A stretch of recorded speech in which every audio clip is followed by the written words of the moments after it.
China में, इसीलिए China में पॉपुलेशन खूब बढ़ी, एक चुटकी 48 बच्चे। इसको तो पीछे छोड़ ही चुका है, जहां तक मुझे अंदाजा, अभी आने वाली रिपोर्ट आपके सामने होगी, इसको भी हम पीछे छोड़ने वाले हैं। तो अकेले 2 देशों की पॉपुलेशन पूरी दुनिया की पॉपुलेशन का 40%।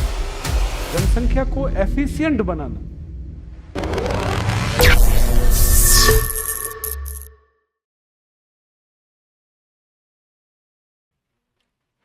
दुनिया की 5 सबसे बड़ी अर्थव्यवस्थाएं नॉमिनल जीडीपी के आधार पर, ब्रैकेट में लिखना है नॉमिनल जीडीपी के आधार पर, कौन कौन सी है?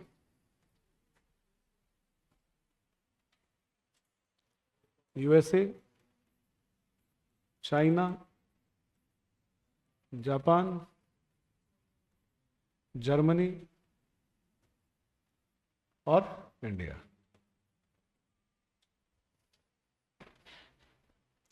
इसका मतलब ये बात फैक्ट है कि हम ग्रोथ के तौर पे दुनिया में अच्छा परफॉर्मेंस कर रहे हैं। किसके आधार पे? ग्रोथ के तौर पे। लेकिन ये हमारा एक पक्ष है, लेकिन ये हमारा एक पक्ष है। यदि दूसरे पक्षों की बात करें तो कंपैरेटिव क्या है? कमजोर है। इसीलिए इस एक पक्ष की मजबूती की वजह से हम डेवलपिंग नेशन है। यदि ये भी कमजोर होता तो हमें लीस्ट डेवलप नेशन में रखा जाता है, कमजोर देशों में रखा जाता है। ये हमारा ठीक है।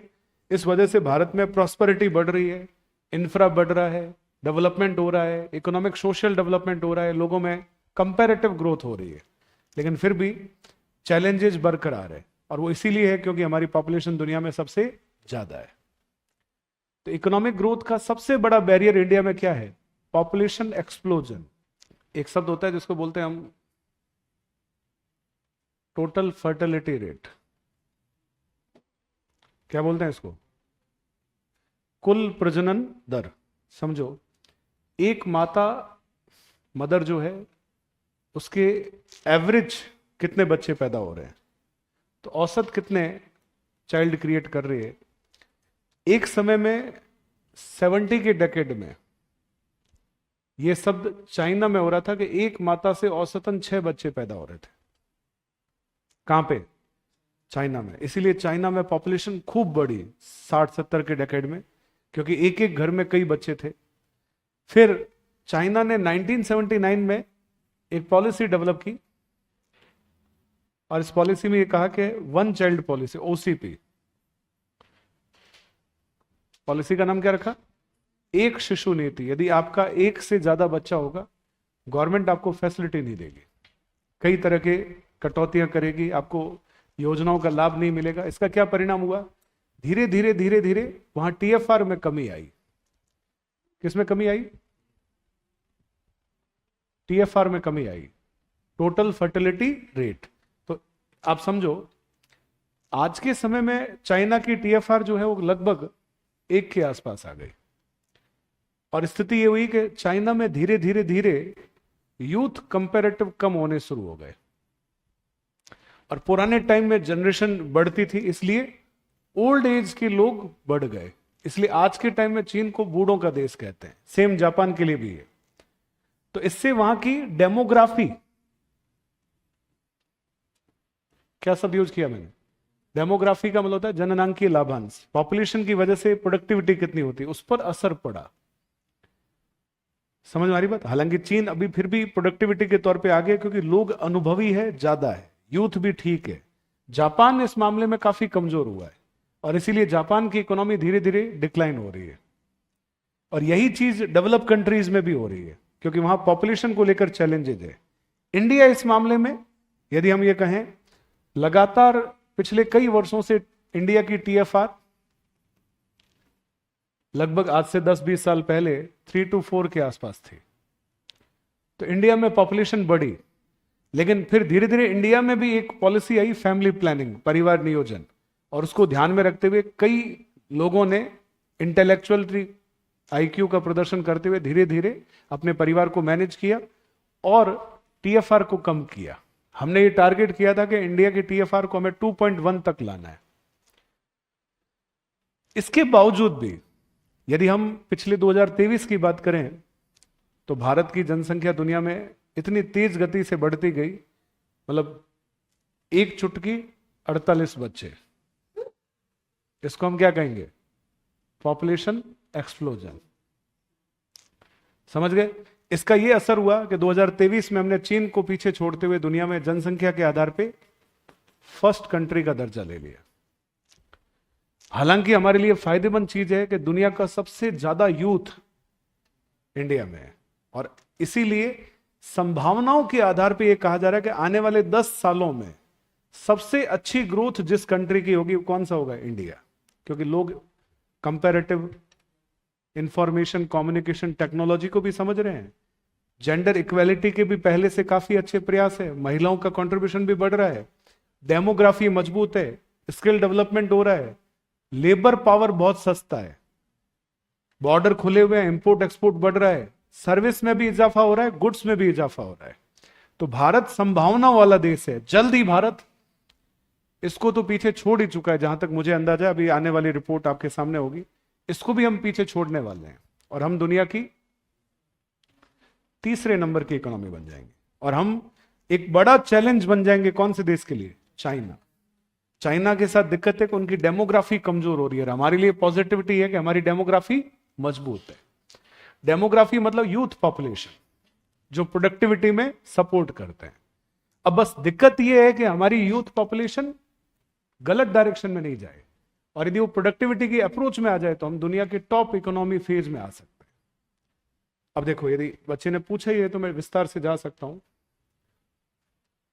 1830 में विश्व की जनसंख्या 1 अरब थी, पूरी दुनिया की। 1 अरब मतलब कितने करोड़? 100 करोड़। 100 साल बाद विश्व की जनसंख्या बढ़ गई। अब आपने कभी मैथमेटिक्स में ऐसे शब्द सुने हो? अर्थमेटिक प्रोग्रेशन, ज्योमेट्रिक प्रोग्रेशन सुने ना, एपीजीपी, ऐसे कुछ कॉन्सेप्ट आते हैं? नहीं है तो कोई बात नहीं। गुणात्मक दर से वृद्धि। कौन सी दर से वृद्धि? गुणात्मक। 30 साल बाद 1960 में ये 3 अरब हुई।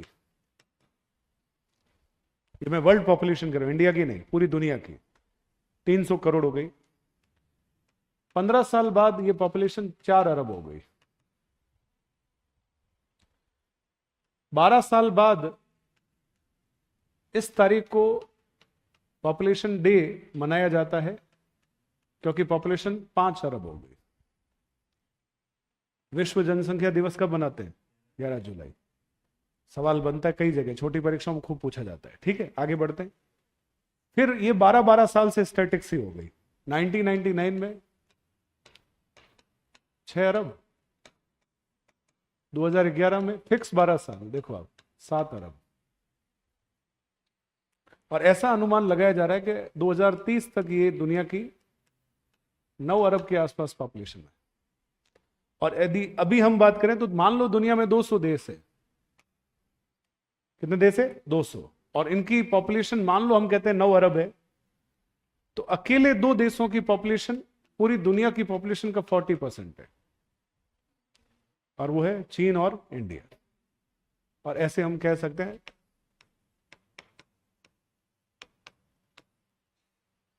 चिंडिया। इंडिया की पॉपुलेशन कितनी है?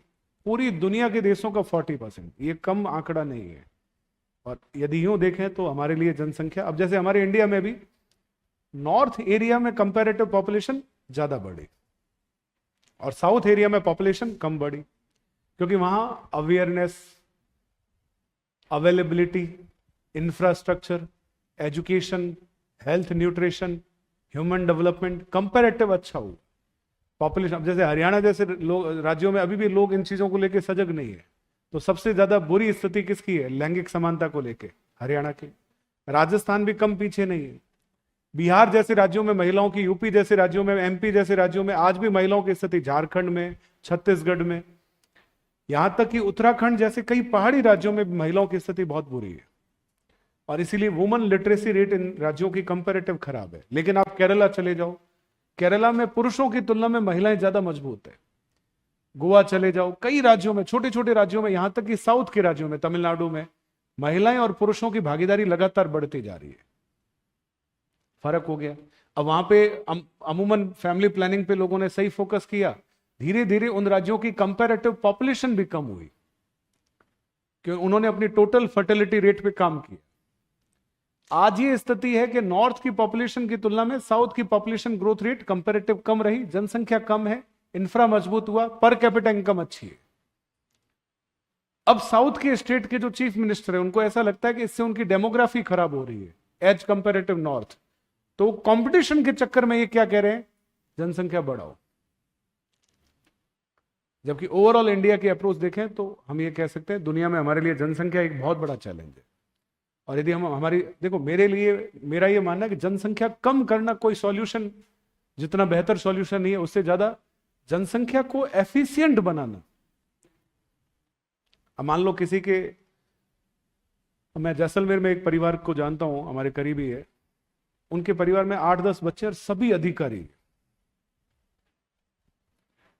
माँ बाप भी अच्छी पोजीशन में थे, बच्चे सारे अधिकारी बन गए, तो घर की प्रॉस्पेरिटी और मजबूत हो गई, सबके पास करोड़ों में पैसा आ गया।